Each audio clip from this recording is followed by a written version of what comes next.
Hey guys, so this video is a long time coming. I'm out here on Crags Against Humanity at Mount Lemon, right next to a road, so there's going to be plenty of road noise for this. But there's no one here right now because it's a weekday, and I have this really large crack right here, and so I wanted to take this video to talk about trad anchors. And excuse me. The first thing you need to know about trad anchors is that there's really nothing I can exactly show you in this video. There's a lot of give and take, there's a lot of personal preference and your own judgment in building anchors and placing trad gear. And so that's kind of what I want to communicate. Best thing you can do is take a class or learn from someone who has been doing this for a super long time, and go on plenty of climbs with other people that have more experience than you and more knowledge. And that way you will be able to really learn how to use your judgment in different situations. I'm going to talk about the basics in this video, but the best thing to do would be to take a class and then gain that experience on your own, because there is a whole lot of different situations that you'll find. But generally on most modern routes, they'll give you something like this bomber crack right here with plenty of placements as your anchor point, or they will place bolts for you, which is kind of nice. Since I walked all over this crag, this is the best example I could find. I'm just going to talk about this one specifically. So in this scenario, here I'll walk back a bit. Let's say I topped out, there's this nice ledge right here, and I have all my stuff here.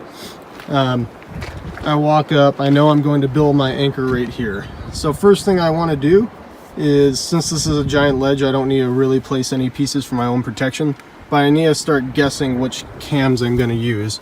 So I can use my hand as a gauge. Right here, it's kind of wide. Right here, it's about a hand jam for me, so I know that this will probably be a good number 2. Right down here, it gets thinner, you can see.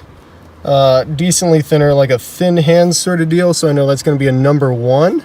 Probably a number 1, maybe a 0.75, maybe somewhere in between. And then going down lower, I see more flaring out. Right here could be a number 3. I'm not sure about it yet because this crack actually flares out. See, it's kind of hard to see in the video, but the outside of the crack right here is wider than the inside, and that can cause placements to be less than ideal. So I'm going to try to avoid this spot. It would actually be probably good for an upward pulling piece, which I'll demonstrate when I actually build the anchor. But right now, as far as my main climbing anchor goes, I'm not going to use that spot. It is common in trad anchors to have 3 pieces. However, in more Alpine settings, it is possible to have 2. One thing I could do is place either a 0.75 or a 1, another piece in here, so that way I'd have 3 pieces. But that wouldn't be the best thing to use up 2 number 1s or 2 7.5s. If I can find a 7.5 and a 1 in here, that'd be ideal. But if I use 2 number 1s, generally that means that all my number 1s are now incorporated in my anchor, and I cannot use them on the next pitch of climbing. There is also this thing right here, which, as I feel, it has a possibility for some sort of placement, but on this side it cuts in, and so that could be a bad spot. And I do plan on making another video on cam placements, so I'll go more in depth into different placements then in that video.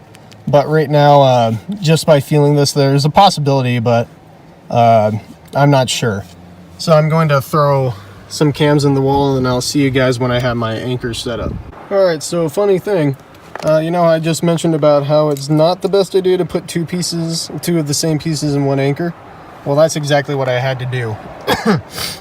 Upon further inspection, when I was looking at these cracks, there's actually a lot of irregularities on this wall. So this isn't perfectly parallel sided, which means I had to do a decent amount of fiddling, more than I usually do, with the gear to get it to be a good anchor. Up here wasn't actually a good idea because all this rock, all this rock right here is crumbling, and so that's obviously not the best placement. This one's kind of interesting. And I'll go into more tricks on how to make your gear better in my placement video, but this flake, actually, this lobe is on this solid rock and then solid rock below it, But then there's this actually decently solid flake. Both these lobes are on solid rock here, and because of that, it actually really is a very solid piece, which was kind of surprising, but that was nice. This number 1 right here is by far my best piece that I placed. It's in the best rock, on the best placement, in the best range for the cam. And then this one down here is my worst piece, and that's mainly because I had to do a lot of fiddling with it. The lobes are equal, but it's just maybe not on the best rock, and you know, it just took the most amount of work out of all three. And so I took my quad link sling. Right here I have it laid out. That cord is simulating the rope because I didn't want to bother bringing a rope up. But I have the strands coming down to figure 8, and then there's my master point. One thing I did, because at first the anchor was super long going out from my anchor, one way I did to shorten it up was, instead of just clipping one piece with one end, see, like I have here, on the middle piece, which is the one I believe is the most strong, all you have to do is isolate the strongest piece in your anchor.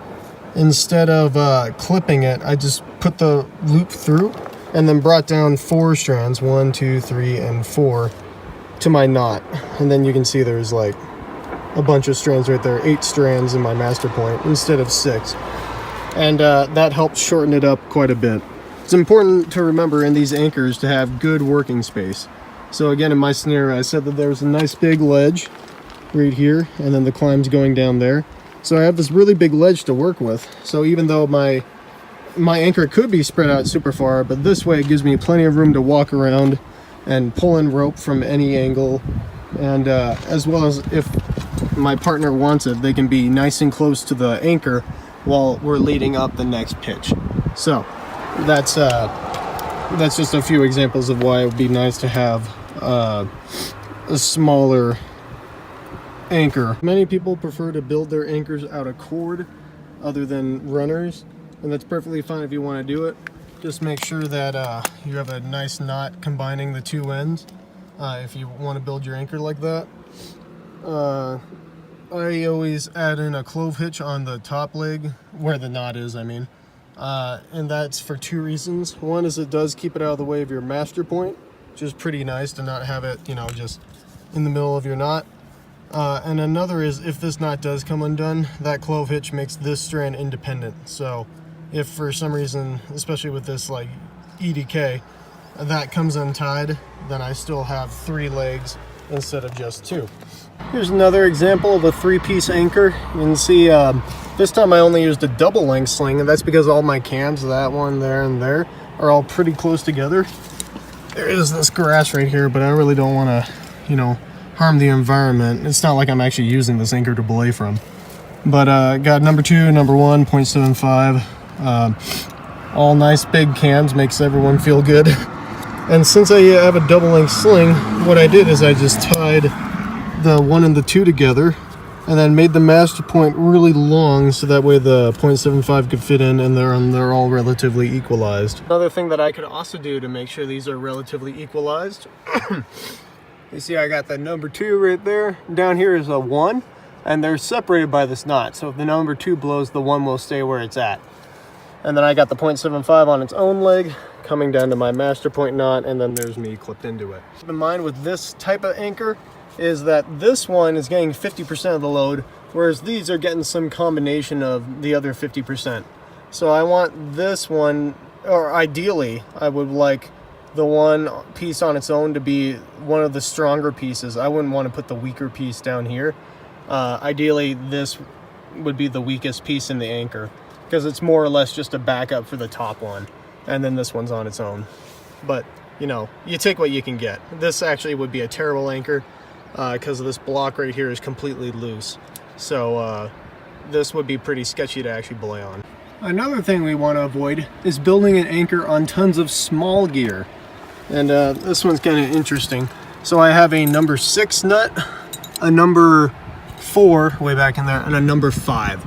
These are all really small stoppers, and they're all not really the best placements. This one's probably, you know what, actually this one's probably the best piece out of this. This one's the second best, but only because this one is the absolute worst piece in the anchor. And so this is actually just an extremely shoddy anchor. But if you have, it's just sort of poor form. This goes for cams and nuts. If you build your anchor off of tons of small pieces, ideally you do want one big one, just like that, two or any of one of these cams incorporated in the anchor, which in this setup with two right next to each other, I could easily just clip that number 2 and you know, maybe keep that 4 or the 5. But the idea, this is just for demonstration, is you don't want to have your anchor completely comprised of small nuts or small cams, or, you know, a small tri-cam or whatever. You want some big piece of gear in there. One is it does give more safety. It makes you feel more safe. If they're all bomber, then you could argue that that'd be just fine. But I know for a fact that this one can easily just lift out and pop off, and the rock's not really the best, so this would be a pretty shoddy anchor. Maybe good for, you know, bailing off of, but it would be super sketchy. One thing you can do to mitigate this is, aside from maybe if you don't have a spot for a big piece, you can stick more pieces in, something like 4 or 5 of small pieces. Makes people feel better. Or you could just find a different spot to build an anchor off of. I mean, there are other options. They may not be that good, but just something to reinforce this setup would be nice. So this right here would be more of an example of an Alpine-esque anchor, as in an anchor I'm using to quickly belay my friend up through a small Alpine step, or if I'm setting a hand line for a group of people so that way they can just have a bit more security, I would do something like this, where I have a bomber number 1, underneath is a bomber number 2 on this nice crack, and they're coming down to a master carabiner. And the way how I link these together so that way they would both be equalized is I just clip the carabiner of the number 1 and the sling of the number 2. This carabiner right here isn't actually doing anything. I'll remove it for clarity. So now you can see how they're equalized pretty well. I mean, it's not perfect equalization, but it's good enough so that way if the number 2 is probably holding about 80% right now, if that blows, I don't have any shock loading. I'm going down to my master locker. Normally with an anchor like this, I wouldn't clip myself in while belaying someone up, but just to show you, here's my clip in, and then here's my ATC belaying someone up. I'd also maybe sometimes use a moonter hitch in this case too. And remember, this is cord, so this would not be safe at all to use in the ATC. It's way too small. So I'm just using it as a demonstration. But this would be more of an Alpine trad anchor, 2 pieces, minimal equipment, minimal breakdown, makes life easier for you and your clients and or your friends.